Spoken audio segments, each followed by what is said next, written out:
श्री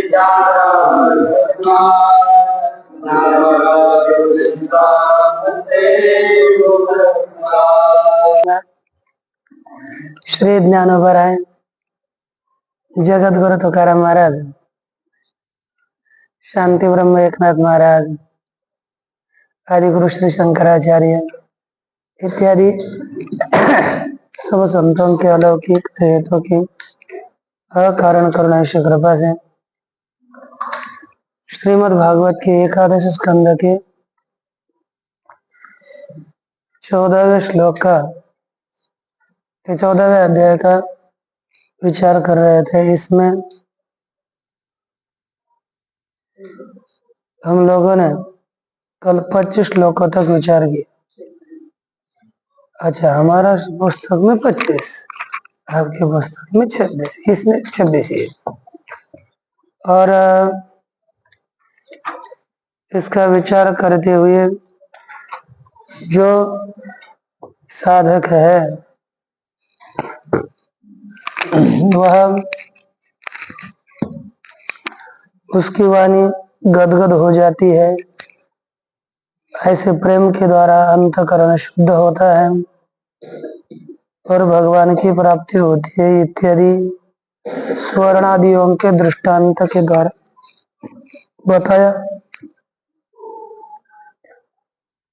अब भगवान के श्रवण कथा के श्रवण के द्वारा ये चित्त, हम जिसका ध्यान करेगा चित्त ध्याये तो विषयान पुंस संगस्ति शुभ जाए थे, इसी की तरह यह श्लोक आ रहा है। विषयान ध्यायतश्चित्तम् विषयेषु विसज्जते मामनुस्मरतश्चित्तम् मय्येव विलीयते। कहते हैं कि विषयान ध्यायतः चित्तम्, विषयों का ध्यान करने वाले पुरुष का चित्त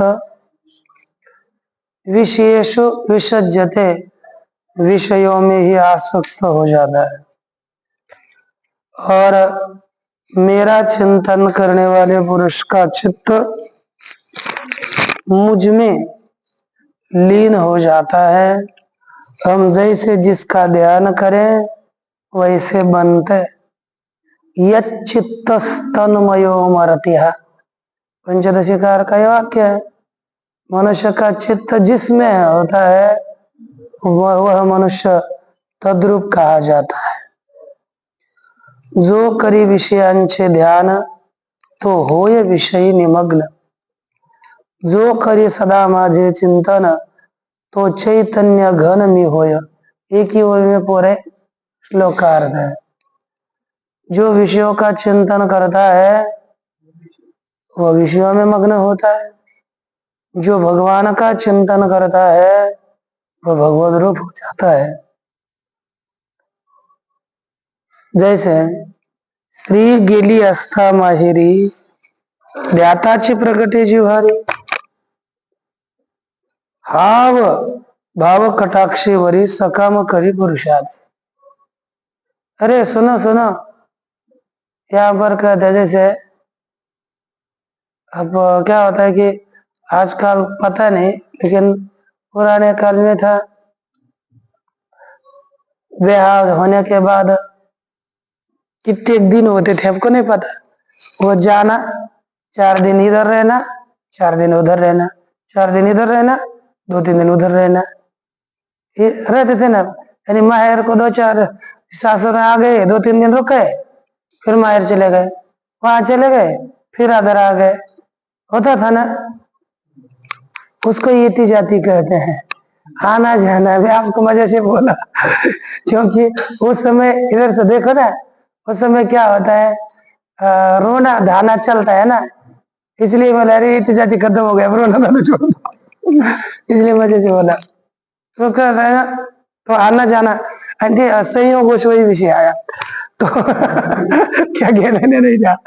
तो देखो वो चला गया, जाने के बाद यहाँ पुरुष रहता है, कहते गति पत्नी मैहर को चली गई, लेकिन वो तो गई हम अपने मैहर, लेकिन यहाँ पर उसका ये चिंतन करता है, आता है उसके हृदय में उसका पूरा स्वरूप स्थिर हो जाता है, और हाव भाव कटाक्ष के द्वारा उसको सकाम करती है। नस्ते श्री चे ध्यान कृता प्रकट दिशे यथार्थता स्वतः सिद्ध हृदय आस्था सहज मधुरपता चिंतिता। भगवान बोलते हैं कि देखो, अरे आपके हृदय में श्री है क्या? हाँ, आपके हृदय में नहीं है ना? तो हृदय में श्री नहीं है, किसी की भी नहीं है, जिसने ब्याह किया उसके भी नहीं है, और किसी के भी नहीं है। तो हृदय में श्री नहीं है तो भी उसका चिंतन करने पर उसके सब परिणाम अपने देह पर दिखते हैं। तो भगवान बोलते मैं तो हृदय में हूं ना, तैसा हृदय मध्य में राम ईश्वर सर्वभूता नाम हृदय से अर्जुन तिष्ठति। भगवान परमात्मा सर्व के हृदय में है, तो मेरा ध्यान करेगा तो मद्रूप नहीं होगा। अरे बाहर रहने वाले श्री का चिंतन करता है तो भी तद्रूप हो जाता है, अंतःकरण में ही रहने वाले मैं हूं तो उसी का हम चिंतन करेंगे तो अंतःकरण तद्रूप क्यों नहीं होगा? वही कहते हैं सहजे मद्रूपा चिंतिता मज स्वतः हृदय हस्ता सहजे मद्रूपता चिंतिता मज।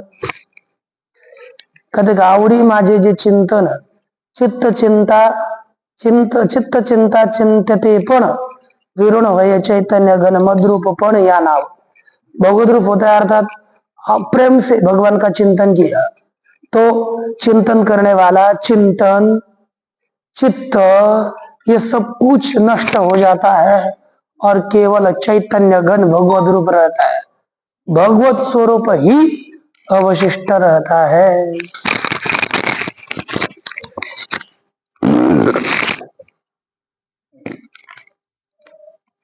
इसलिए मेरे प्राप्ति के लिए यही मुख्य लक्षण है, माझे ध्यान माझे भजन मद्रूप बनते होय। देखो ध्यान रखो, भगवान का ध्यान और भगवान का भजन चिन्हित करके रखो। जो हमें भगवान की प्राप्ति करनी है तो ये साधनाएं करनी है, तो भगवान परमात्मा की प्राप्ति निश्चित होगी। निश्चित है कि नहीं? माझे प्राप्ती लागी जाने याची का मुख्य लक्षण माझे ध्यान माझे भजन मधुरूपन देने होय। अब जितना सुना है भगवान का ध्यान करो और भगवान का भजन करो, जप करो। जप वाले जप नहीं दिया थोड़ा होता है ना? भगवान के बिना जो ध्यान है वही संसार बंधन में बांधने वाला है, और केवल भगवान इसके लिए विषयों का ध्यान छोड़ करके भगवान का चिंतन ध्यान करना चाहिए, यह नाथ महाराज जी ने कहा है। अब देखिए श्रीधराचार्य जी क्या कहते हैं कि किंच ज्ञानम नाम चित्तस्य मदाकार परिणाम, चित्त का भगवत के आकार का परिणाम सच माम भजतः स्वभावतः एव भवति। और मेरा भजन करने वालों का भगवत आकार चित्त का परिणाम स्वभावतः होता है। चित्त का ही परिणाम ज्ञान है, वहां पर दूसरे प्रयत्नों की अपेक्षा नहीं है, बस भजन करो। इस तरह से दृष्टांत सहित कहते हैं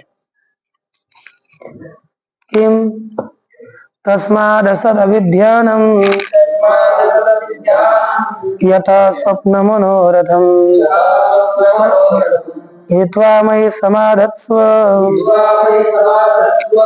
मनोमद्भाव भावितम्।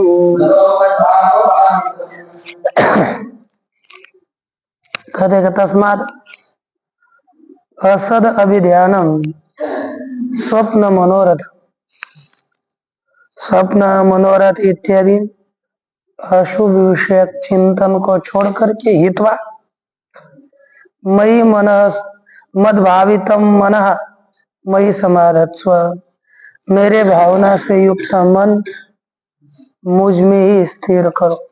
बस जैसे विषयों का अभिध्यान स्वप्न मनोरथ छोड़ दो। जैसे राम है, बताओ ना। हाँ, राम क्या वही वो बताओ। चल सुनो, वैभव महाराज बता दीजिए। राम एक बार हो गया। अब देखो वैभव महाराज है। अब देखो क्या करता है, उसको लगता होगा मैं भवानी शंकर का दूसरा रूप हूँ, है ना। तो फिर है वैसे ही क्या बोलते हैं, तो मन में मनोरथ करता है, मैं ऐसा करूं तो वैसा होगा, मैं ऐसा करूं तो वैसा होगा। होता है कि नहीं रे। जब मैं किसी को देख करके बोलता कि मैं ऐसा करूंगा ना, ये देखिए ऐसा होना तो ऐसा होना चाहिए, वैसा होगा, कुछ होने वाला होता नहीं है। लेकिन मनुष्य व्यर्थ ही पहले का कल्पना करता है कि नहीं। हम लोग थे बच्चे बच्चे तो बोलते अरे बड़ों लोगों के पैर के ऊपर पैर देकर चलना चाहिए। पैर के यानी उसके पद चिन्हों पर चलना चाहिए। मैं भी क्या करता था, वो कोई अच्छा आदमी आगे गया ना, उसने कहाँ कहाँ पैर दिया है। उसके ऊपर पैर देते। आप करते थे क्या? लेकिन हम हमारा बचपना था, हम बता रहे हैं, हम झूठ नहीं बोल, जो है वो है। वो पहले था तो ऐसा करते थे। मैं बोला, फिर बाद में विचार किया कि इनके पैर पर पैर देने से क्या फायदा। हाँ, ये अच्छे लोग चलते, कभी तो कुछ बदल तो हुआ नहीं है अभी तक। तो ये क्या करना चाहिए, उन्होंने आचरण जैसा किया वैसा हमें आचरण करना चाहिए, तब वो अच्छे होते हैं। किया उनके पैरों के ऊपर पद चिन्हों के ऊपर पैर देने से, है ना, वो मनोरथ होते हैं। वो अपनी मनोरथ कर लेते, ऐसा होगा तो ऐसा होगा। तो कहते हैं अरे ऐसे फालतू मनोरथ छोड़ दो और अपने भगवान की भावना से युक्त मन को भगवान में लगाओ, तब क्या होता है, भगवान की प्राप्ति होती है। अब ध्यान में आए हो ना। हाँ, ऐसा नहीं करना है, और कुछ किया ही नहीं। तो देखो हमने जैसा किया वैसा। अब देखिए अस्मात् अन्य साधनम तत्फलम च स्वप्न मनोरथवत असद अभिध्यान मात्र। जैसे अन्य साधन और उनका फल स्वप्न मनोरथ की तरह असत चिंतन है। तस्मात् तद विहाय, इसलिए उसको छोड़ करके, विषय चिंतन को छोड़ करके, मयि एव मनः समाहितम कुरु, मुझ में ही मन को एकाग्र करो। अच्छा, प्रकरणार्थम उपसंहरति तस्मात् इति, इसलिए प्रकरण का उपसंहार करते हैं। मद्भावितम मद्भावेन मद्भजनेन शोधितम। मद्भावितम अर्थात मेरे भावना से युक्त हुआ मन, मेरे भजन से शुद्ध किया हुआ मन मुझ में लगाए, भगवान में ही लगाए। तो अब देखो आगे कहते श्रीणाम, और क्या करना है हमें, किसी का त्याग करना है। किन किन का? श्रीणाम श्री संगीनाम संगम त्यक्त्वा दूर, श्रीणाम श्री संगीनाम संगम त्यक्त्वा दूरतात्मवान् क्षेमे वियुक्ता शीनश् चिंतयेन् मामतन्द्रितः। देखिए साधक है ना, साधक को जो साधना में रत है, प्रारंभ में हम साधना में लगे, अभी तो सिद्ध हुए को कोई सिद्ध हुए हो तो वार्ता भिन्न है, सिद्ध कहाँ भी रहे उसको कोई समस्या नहीं है। लेकिन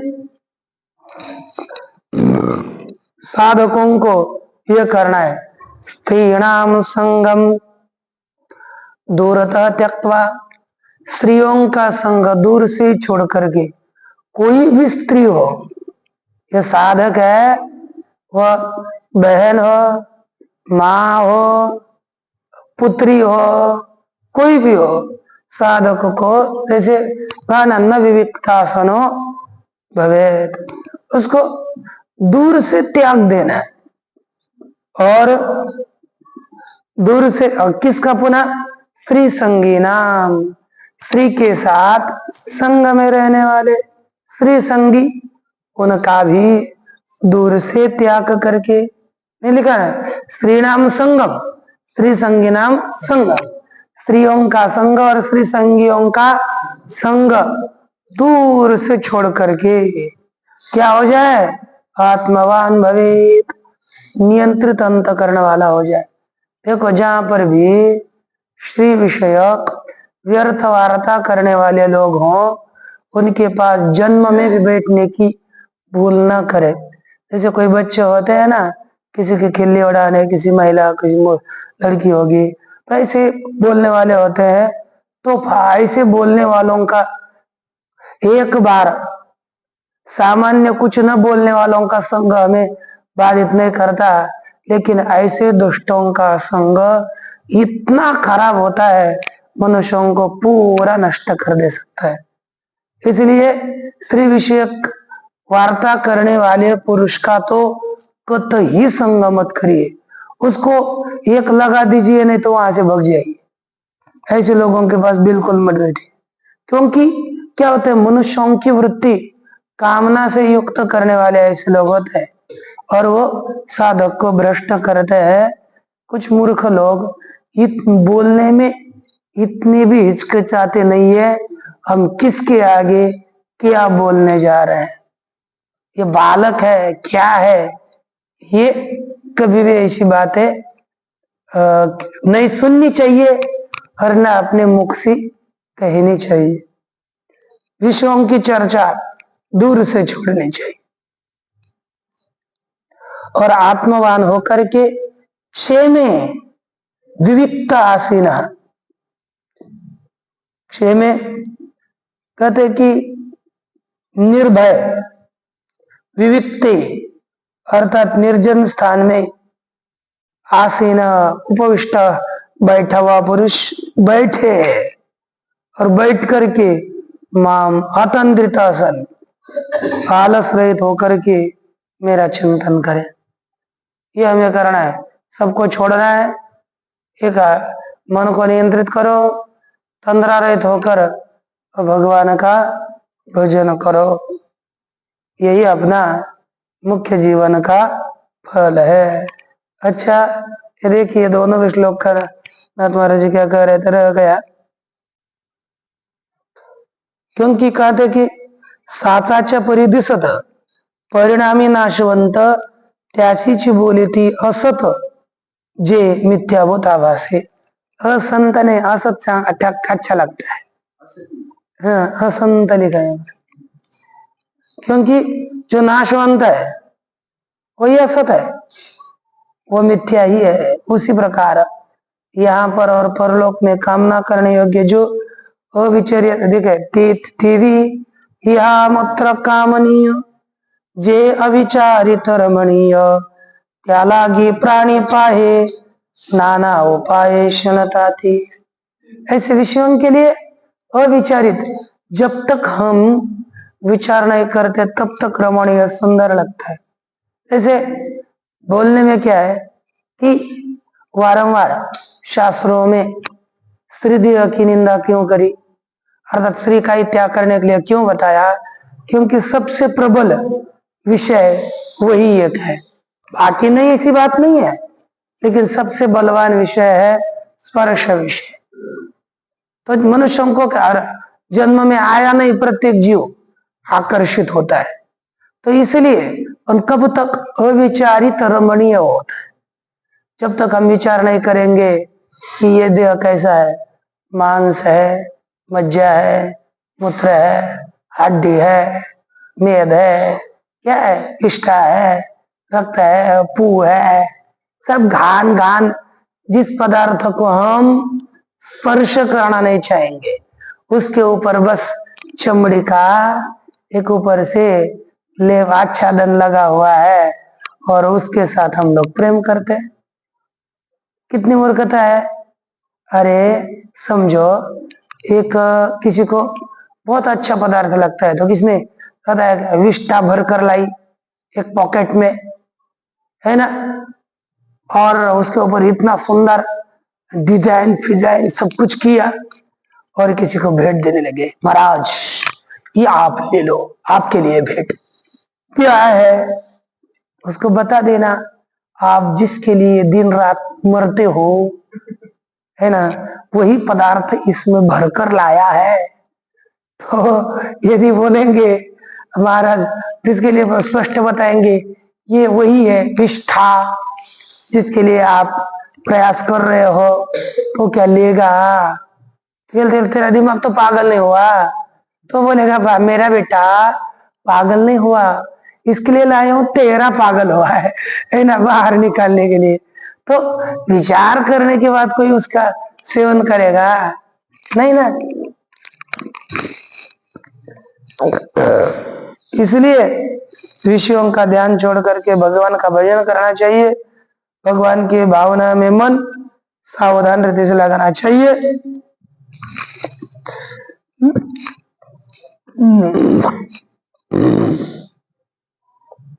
और तेथ अत्यंत जीवादकुण तिथ्याद लक्षण हरि बोले, जो अतिशय बाधित करने वाला है उसका भी त्याग करना चाहिए। ये भगवान परमात्मा कहते हैं, जो मजलागी आर्त भूत तेने सांडावी श्री संघाची मात, मी चिंतावा भगवंत तेने एकांत सेवावा।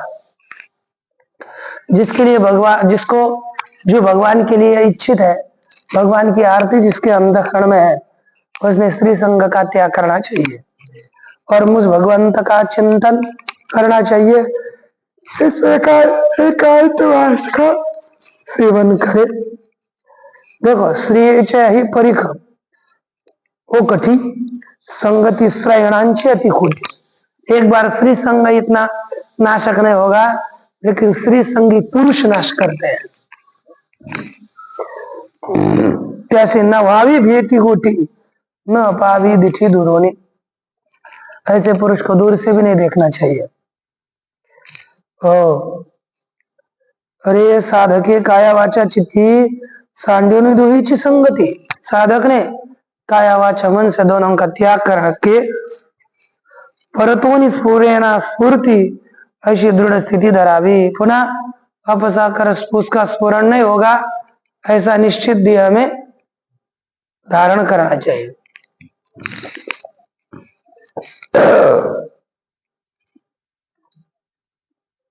केवल एकांत जी विजन प्रशस्त आणि पवित्र स्थान, एकांत जहाँ कर कोई नहीं आता, पवित्र स्थान है, वहां पर आसन लगा करके मेरा चिंतन करना चाहिए। करुणी आळसाची ओळ बोलवन, धरून निज वृत्ति सावधान। आलस को दूर करके अपनी वृत्ति को सावध रख करके उसके बाद मेरा एकाग्र मन रख करके ध्यान करना चाहिए। ठीक ना? अच्छा,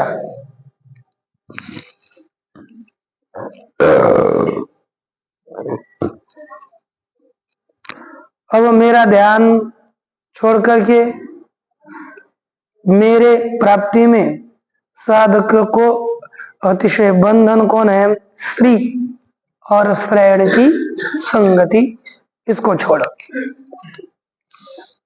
न तथा से भवेत क्लेशो बंधुश्चान्य प्रसंगत योषित संगात यथा पुरुष यथा तत्संगी संगत यथा योषित संगात यथा पुंस योषित संगात यथा तत्संगी संगत पुंस क्लेश भवति तथा अन्य प्रसंगतः अस्य बंध न भवेत्, बंध क्लेशस्य न भवेत्। जैसे स्त्री के संग से और जैसे स्त्री के संगी पुरुष के संग से पुरुष को, मनुष्य को क्लेश बंधश्च भवेत्, क्लेश और बंध होता है, तथा अन्य प्रसंगतः न भवेत्, उसी प्रकार अन्य के प्रसंग से ये नहीं होगा। ठीक ना?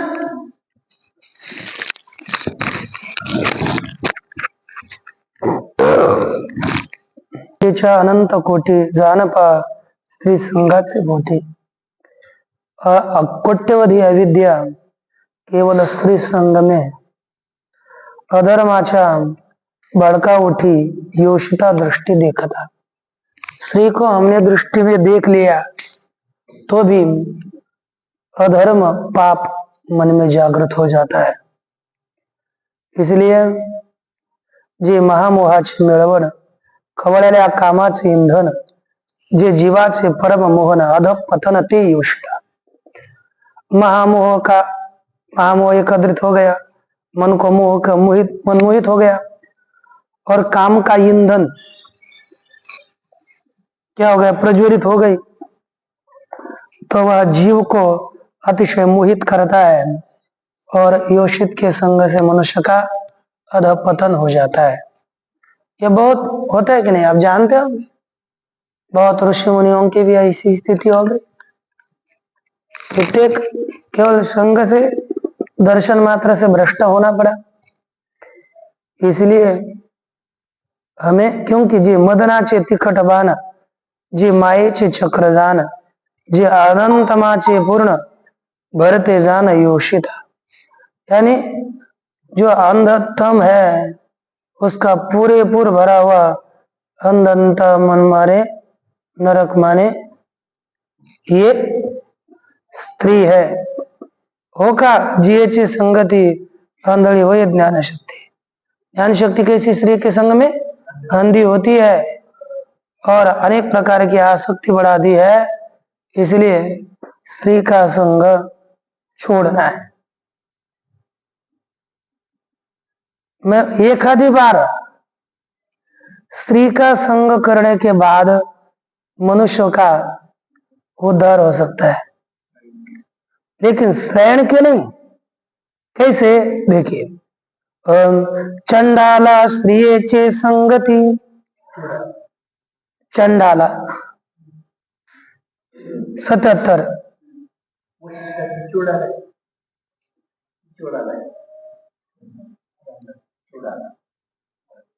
कौन धरला?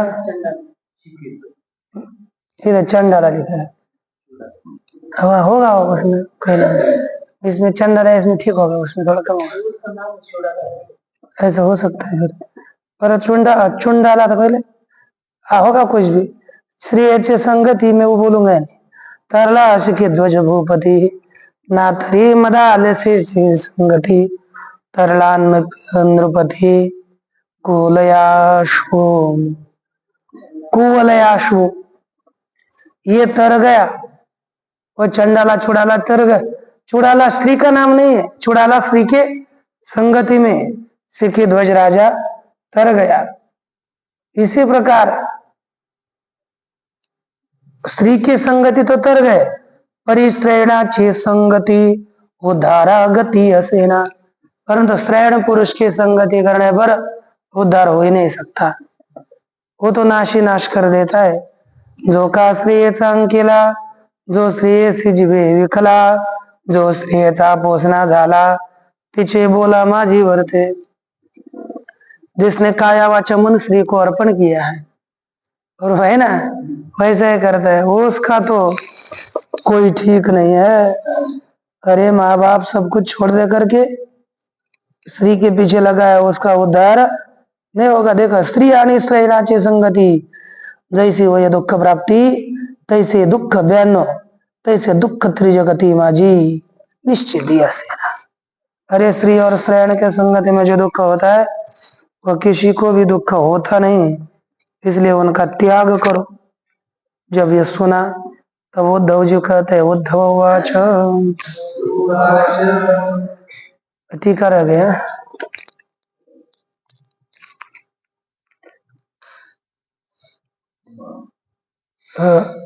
देखो, विशेष तो वात्स्यायनादि उक्त काम मार्ग परित्याज्य, वात्स्यायन इत्यादियों ने बताए हुए काम मार्गों का त्याग करना है।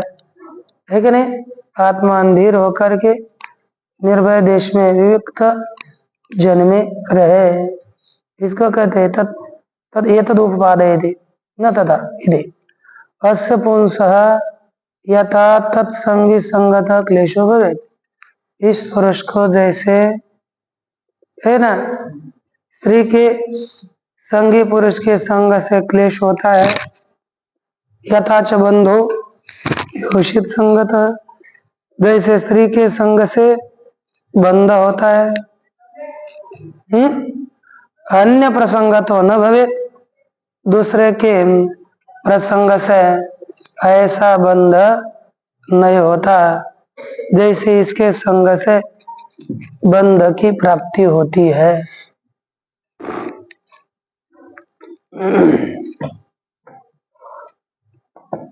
है कि नहीं?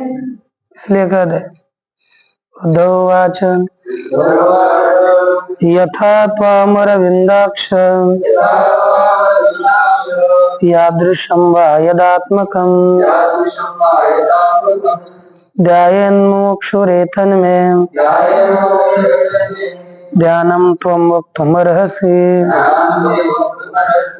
हे अरविंदाक्ष, यथा त्वां यादृशं यदात्मकं मुमुक्षु ध्यायेत् एतत् मे ध्यानं त्वं वक्तुम् अर्हसि। हे कमल नयन, यादृशं यदात्मकं मुमुक्षु ध्यायेत्, मुमुक्षु जैसा जिस प्रकार का तेरा ध्यान कर लेता है, एतत् में ईदृश एतत् में ईदृशम ध्यानम वक्तुम अर्हसि, ऐसा मेरे लिए इस प्रकार का ध्यान आप बता सकते हो। क्योंकि जैसे मुमुक्षु ध्यान करता है वैसे ध्यान आप मुझे बता सकते हो, है कि नहीं? आप बताइए। ये अर्जुन भगवान को कहते, उद्धव भगवान को कहते कि यह ध्यान आप मुझे बता सकते हैं। देखिए, माम चिंतयेत इति उक्तम तत्प्रकारम उच्यते। माम चिंतयेत इस प्रकार, इसके द्वारा बताए हुए उस प्रकार को दिखाने जा रहे हैं, तो पूछने जा रहे हैं। यथा इति ध्यानांग प्रश्न, यथा ऐसे ध्यान का अंगभूत प्रश्न है। यादृशम ध्येयम विशेषण प्रश्न है, जिस प्रकार का ध्येय है ऐसे विशेषण विषयक प्रश्न है। यदात्मकम इति, जिस स्वरूप वाला ध्यान है, यस्य तानि विशेषणानि, जिसकी वे विशेषण है वह स्वरूप प्रश्न है। एतन्मे ध्यानम, यह ध्यान में मुझे वक्तुम अर्हसि इति पाठ, आप बता सकते हो। तत्र अयम अर्थ है, उसमें यह अर्थ है। मुमुक्षु त्वाम यथा ध्यायेत्, मुमुक्षु तेरा जैसे ध्यान करता है, तन्मे वक्तुम अर्हसि, वह आप मुझे बता सकते हो। जिज्ञासो कथनाय, जिज्ञासु के कथन के लिए। मैं पुनः एतत् त्वत् दास्यमेव पुरुषार्थो, यह पुनः मेरा तेरा दास्य होना ही पुरुषार्थ है। न तो ध्यानेन खल कृत्यम अस्ति, परंतु तेरे ध्यान से कोई फल नहीं है, उसके विषय में कहते त्वयोपभोग तदुक्तम त्वया उपभुक्त श्रगंध इत्यादि त्वम वक्तुम अर्हसीति पाठ स्वगम, तूने खाया हुआ गंध इत्यादि त्वम आप बता सकते हो, यह पाठ सुगम है। तो देखो भगवान परमात्मा इसका क्या कथन करते हैं, बस यहाँ पर हमें देखना है कि आपका ध्यान बताइए। और भगवान कहते हैं श्री भगवान वाच समासनासीनस् समकायो यथा सुखम हस्ताउत्संगाधाय स्वनासाग्र कृतिक्षणः सम आसीनः। देखो, समय आसीनः, समय आसने आसीनः, सम आसन में बैठा हुआ पुरुष, समकाय जिसका देह सम है, यथा सुखम अर्थात सुख से बैठा हुआ, शरीर ऐसा टाइट है, ऐसा पुरुष। हस्तौ उत्संगे आधाय, हाथों को ऐसे मांडी पर रख करके, ध्यानम है ना, स्वनासाग्र कृतेक्षण, अपने नास के शिखा के अग्रभाग कर जिन्होंने ईक्षण लगाया, नेत्र का, नेत्रों को स्थिर किया है ना, वाह, है कि नहीं, नेत्रों को स्थिर किया, ऐसा पुरुष। तो कहते हैं प्राणस्य शोधयन् मार्गम पूरक कुंभकरे चकैः विपर्ययेनापि शनैः शनैरभ्यसेनजितेन्द्रियः। अच्छा, विपर्ययेनापि शनैः रभ्यसेन निर्जितेन्द्रियः, रभ्यसेन निर्जितेन्द्रियः पूरक कुंभक रेचकैः प्राणस्य मार्गम शोधयेत्। पूरक, कुंभक और रेचक, इनके द्वारा प्राण के मार्ग का शोधन करे। और विपर्ययेनापि, विपरीत रीति से भी, निर्जितेन्द्रिय सन, निश्चित रीति से जितेंद्रिय होकर के, है ना, शनि अभ्यास से धीरे धीरे अभ्यास करे। ठीक, देखो ठीक है, मैं दोनों ही लेने हैं इतने, इसलिए दोनों इकट्ठा लिए। अब देखो, कह दे कि तत्र ध्यानांगत्वेन आसन प्राणायाम प्रकार, ध्यान के अंग रूप से आसन प्राणायाम इत्यादि प्रकार को कहते हैं सम इत्यादि 4 श्लोकों के द्वारा।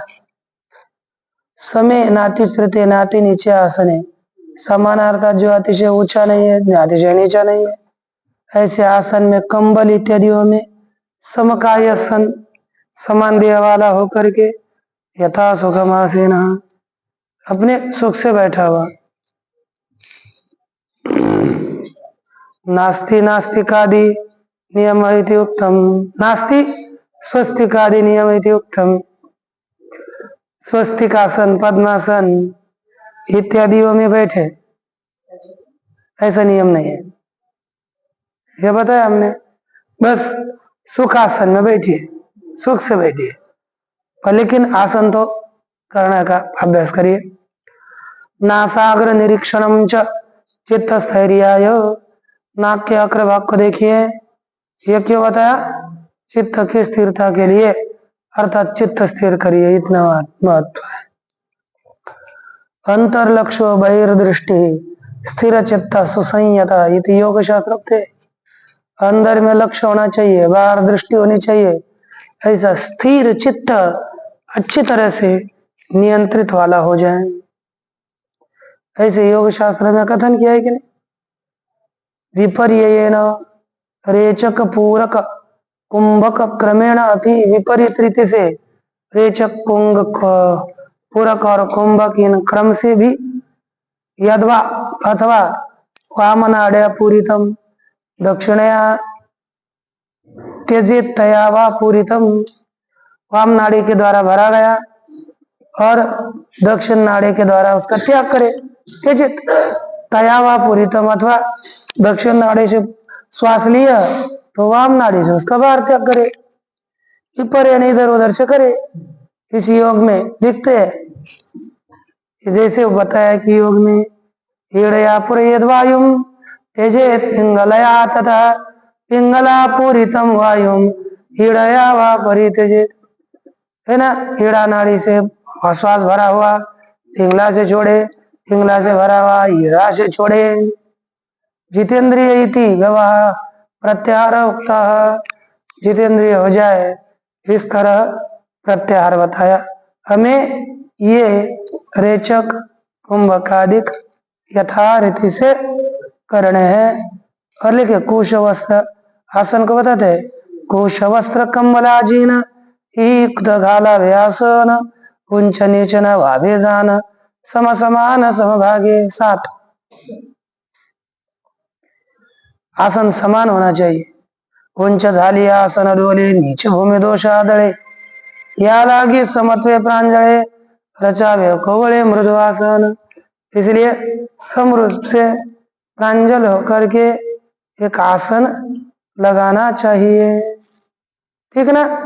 ये नाक के ऊपर दृष्टि रखे, इस मन को जीत ले और पूरक रेचक इत्यादि हम प्राणायाम करें, यह हमें बताया है। कोई अर्थ है जो टीका में लिखा है।